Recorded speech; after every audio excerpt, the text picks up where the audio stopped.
Oke lur, jadi di kesempatan kali ini saya akan mereaction salah satu seleb TikTok yang followersnya hampir 3 juta followers, 2,9 juta pengikut ya.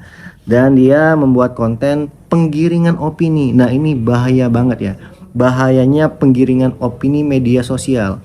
Saya pribadi tidak membenarkan apa yang dilakukan para oknum di Jepang sana. Tapi jangan sampai yang tidak ada ditambah-tambahkan, dilebih-lebihkan sehingga membuat orang lain banyak membenci orang tersebut. Apalagi pengikutnya sampean tuh banyak banget. Nah, ini bahaya banget penggiringan opini seperti ini ya. Hanya untuk viewer konten FYP sampai menambah-nambahkan cerita, melebih-lebihkan berita yang membuat orang lain itu membenci orang tersebut. Kita reaction dulu lur. Bukan ikut Yakuza, orang Indonesia ini bikin geng sendiri di Jepang. Tentu terinspirasi dari Yakuza atau anime, para migran asal Indonesia ini bikin geng sendiri yang anggotanya adalah orang-orang Indonesia. Mereka pun kerap berkumpul, membuat onar dan meresahkan warga di sana. Lebih parahnya, saat berkumpul, mereka kerap membawa senjata-senjata tajam yang mengancam keselamatan masyarakat setempat. Mereka pun juga dengan bangga memamerkan aksi mereka di media sosial. Beredar video mereka berkendara keliling Jepang sambil mengibarkan bendera geng mereka. Beberapa foto yang beredar juga menunjukkan kalau mereka kerap kali berkumpul duduk di tengah menghalangi para pejalan kaki yang lalu lalang. Aksi-aksi yang mereka lakukan kerap kali mengganggu ketertiban umum dan membuat warga setempat merasa tidak aman. Dan tentu hal memalukan ini tak luput dari pemerintah Indonesia. Kini Kementerian Luar Negeri tengah melakukan pendalaman tentang kasus tersebut. Wah, orang-orang kayak gini enaknya diapain nih? Coba komen. Ini sebenarnya videonya sudah lama, tapi diangkat lagi oleh dia ya. Jadi ada beberapa hal yang disampaikan dia ini ditambah-tambahkan, dilebih-lebihkan. Pertama, mereka ini bukan gangster lur ya, apalagi menyaingin Yakuza, terinspirasi dari Yakuza enggak. Mereka ini komunitas ya. Biasa ketika orang luar negeri ada hari libur kumpul-kumpul sama WNI di sana ya, kumpul nongkrong-nongkrong itu menurutku hal biasa. Tapi ya jangan sampai mengganggu orang lain ya. Terus apa yang disampaikan dia tadi ada membahas mereka ini berkumpul membuat onar, membawa senjata tajam, mengancam keselamatan orang setempat. Nah, ini fitnah, ini menambah-nambahkan berita, ya. Jadi mereka yang kumpul di sana itu tidak ada mereka membawa sajam, apalagi mengancam warga setempat. Jelas ini penggiringan opini. Nah, ini bahaya banget ya. Kalau kita tidak reaction seakan-akan orang di sana mengancam, orang Indonesia di sana mengancam orang-orang yang berada di sana. Ini pembohongan lur ya, hoax, jangan dipercaya, bahaya banget nih. Harus kita lawan berita hoax ini. Tapi ya kita tidak membenarkan jika memang ada tindak kriminal di sana, dan terbukti di sana tidak ada tindak kriminal. Jepang itu negara hukum yang sangat kuat. Orang-orang silat yang ada di Jepang ketika latihan membawa toya aja mereka itu diinterogasi, apalagi membawa sajam. Semuanya membawa sajam, langsung ditangkap polisi. Dan nyatanya mereka tidak terbukti membawa sajam ya. Polisi tidak ada yang menangkap mereka, polisi Jepang. Terus juga dia menyampaikan beredar video berkeliling Jepang. Wah, jadi mereka membawa bendera komunitasnya berkeliling, mengelilingi Jepang. Ini menambah-nambahkan, melebihkan. Memang ada dia naik sepeda berboncengan ke salah satu jalan. Ya salah satu jalan itu aja, tidak berkeliling Jepang.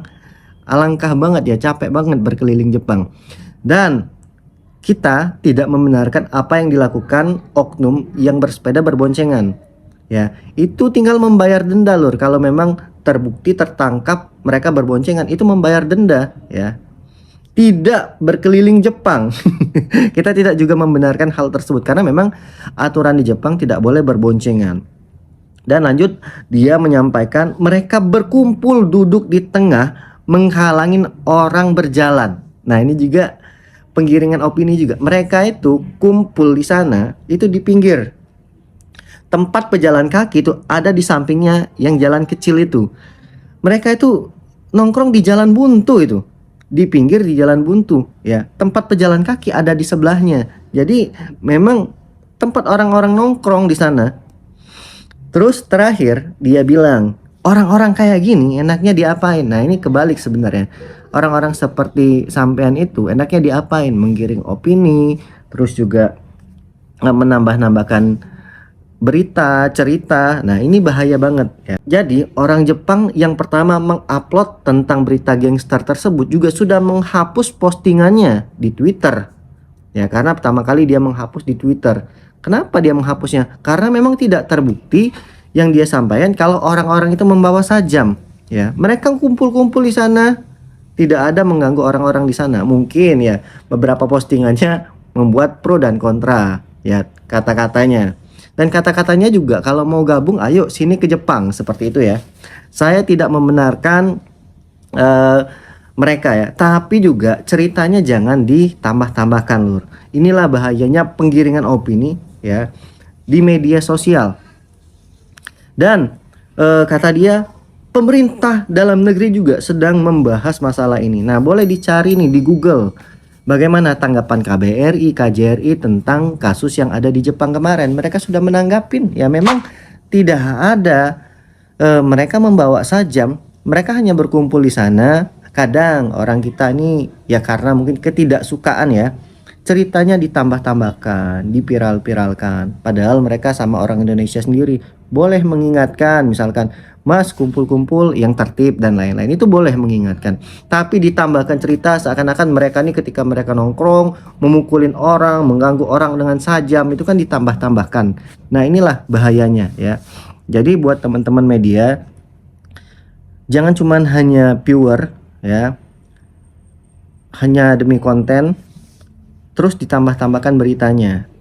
Sebenarnya banyak orang yang menambahkan cerita seperti ini ya, banyak konten-konten. Kenapa saya ingin mereaction dia? Karena dia ini followersnya banyak banget.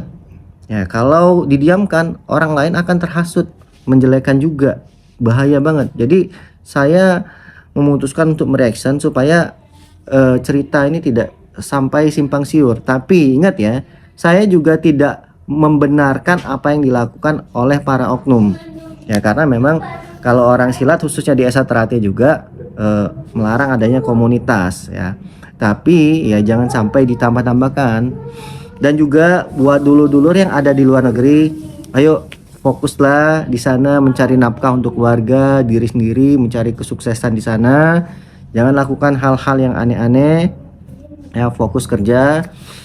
Karena kasihan jika kita melakukan hal-hal yang bisa merugikan diri kita sendiri, keluarga, bahkan bangsa. Karena di sana kan kita juga membawa nama negara juga. Oke ya, bagaimana tanggapan kalian? Silahkan tanggapi dengan positif ya.